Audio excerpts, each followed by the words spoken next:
முதல்வர் விஜய் தலைமையில் நடைபெறும் ஐஏஎஸ் ஐபிஎஸ் அதிகாரிகளின் 2 நாள் மாநாடு சம்பிரதாய மாநாடாக இருக்குமா, சாதனை படைக்கும் மாநாடாக இருக்குமா?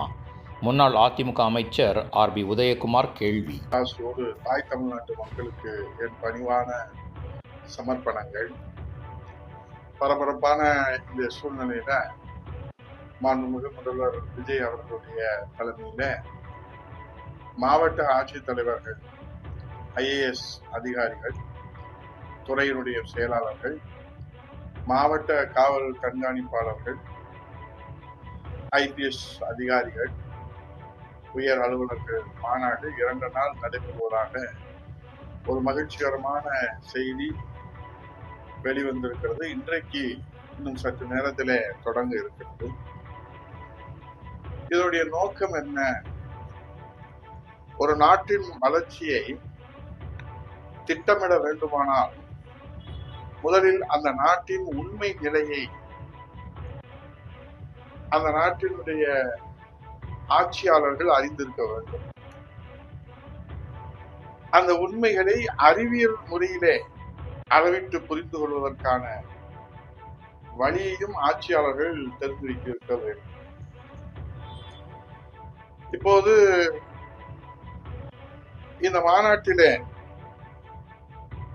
குழந்தைகள் பாலியல் வன்கொடுமை சம்பவங்கள் அரங்கேறாத நாடே தமிழ்நாட்டில் இல்லை என்ற நிலை தொடர்கிறது. இதற்கு தீர்வு காண முன்வருமா இந்த தாவேக அரசு இந்த மாநாட்டின் மூலமாக என்கிற எதிர்பார்ப்பு எழுந்திருக்கிறது. ஒட்டுமொத்த 2 நாள் மாநாட்டிலே இந்த தமிழ்நாட்டு மக்களுக்கு மிகப்பெரிய எதிர்பார்ப்பு இருக்கிறது. இது ஏதோ அரசியல் விமர்சனமாக சொல்லவில்லை. நேற்று கூட ராமநாதபுரத்திலே தாயுடன் வீட்டிலே தூங்கி கொண்டிருந்த 5 வயது சிறுமி மாயமானா. பின்னர் சிறுமி உரை கிணற்றிலே பிணமாக மீட்கப்பட்ட சம்பவம் அப்பகுதியிலே பரபரப்பை ஏற்படுத்தி இருக்கிறது. இது மாண்புமிகு முதல்வர் அவர்கள் அறிந்திருக்க வாய்ப்பு உண்டு.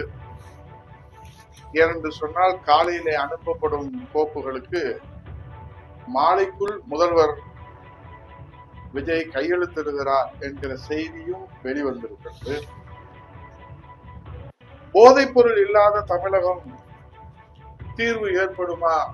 இந்த மாநாட்டிலே தீர்வு காண முயற்சிக்குமா தாவேக அரசு என்கிற எதிர்பார்ப்பும் எழுந்திருக்கிறது.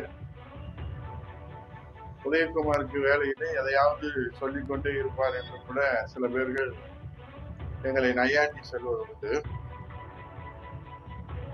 நேற்று மதுரை மாவட்டம் திருமங்கலத்திலே கல்லூரி மாணவர்களுக்கு போதை மாத்திரைகளை விற்ற கும்பல் துப்பாக்கி உள்பட ஆயுதங்களுடன் 6 பேர் கைது செய்யப்பட்டிருந்தார். ஆகவே இதையெல்லாம் நாங்கள் இந்த விமர்சனங்களை மக்களின் மீதான அக்கறையோடு தாவேக அரசின் முன் வைக்கிற இந்த விமர்சனங்கள் மாண்புமிகு விஜய் தலைமையிலான தாவேக அரசுக்கு வலிமை சேர்ப்பதற்காகத்தானே தவிர, பிரச்சனைகளுக்கு தீர்வு காண்பதற்கானே தவிர, இதுல அரசியல் காழ்ப்புணர்ச்சியோ அரசியல் உள்நோக்கமோ முனையளவும் இல்லை. விமர்சனங்கள் நோக்கத்தை நம்புங்கப்பா என்று சொல்வதை தவிர வேறு என்ன சொல்ல முடியும்? விமர்சனங்களின் நோக்கத்தை நம்புங்கப்பா, ஆக்ஷன் எடுங்கப்பா என்றுதான் நாங்கள் சொல்கிறோம். ஏனென்றால் கடந்த 5 ஆண்டு கால திமுக மக்கள் விரோத ஆட்சியிலே கத்தி கத்தி கத்தி அண்ணா திமுக எதிர்கட்சி தலைவர் புரட்சி தலைவர் எடப்பாடியார் முன்வைத்த அந்த விமர்சனங்கள் எல்லாம் தீர்வு காணப்படவே இல்லை. ஆனால் மக்கள் தந்திருக்கிற தீர்ப்போ, மக்கள் யார் பக்கம் இருக்கிறார்கள்? தாவேக பக்கமா, அதிமுக பக்கமா, இல்ல பிற கட்சிகளின் பக்கமா என்று தெரியவில்லை. ஆனால் நீங்கள் 35% ஆதரவை பெற்றிருக்கிற காரணத்தினாலே ஆட்சி அரியணையில நீங்கள் முதலமைச்சராக அமர்ந்திருக்கிறீர்கள். ஆகவே மாண்புமிகு முதல்வர் விஜய் இந்த விமர்சனங்களை உள்வாங்கி புரிந்து கொண்டால் தமிழகத்திற்கு விடிவு பிறக்கும். இல்லையே விடிவு பிறக்கின்றவரை பொறுத்திருப்போம்.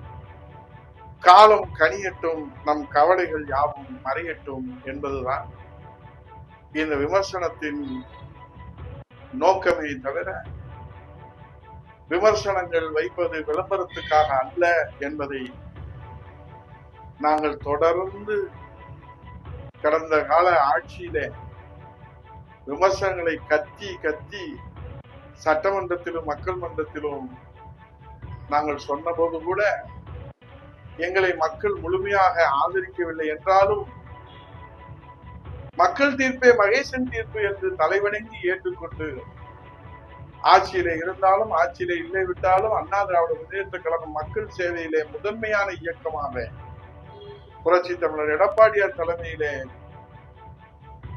களம் கண்டுகொண்டே இருக்கும். களத்திலே வெற்றியும் தோல்வியும் சகஜம். அது ஜனநாயகத்தினுடைய தீர்ப்பு. வெற்றி பெற வேண்டும் என்பது எல்லோருடைய விருப்பமாகவும் இருக்கிறது, நோக்கமாகவும் இருக்கிறது, எதிர்பார்ப்புமாகவும் இருக்கிறது.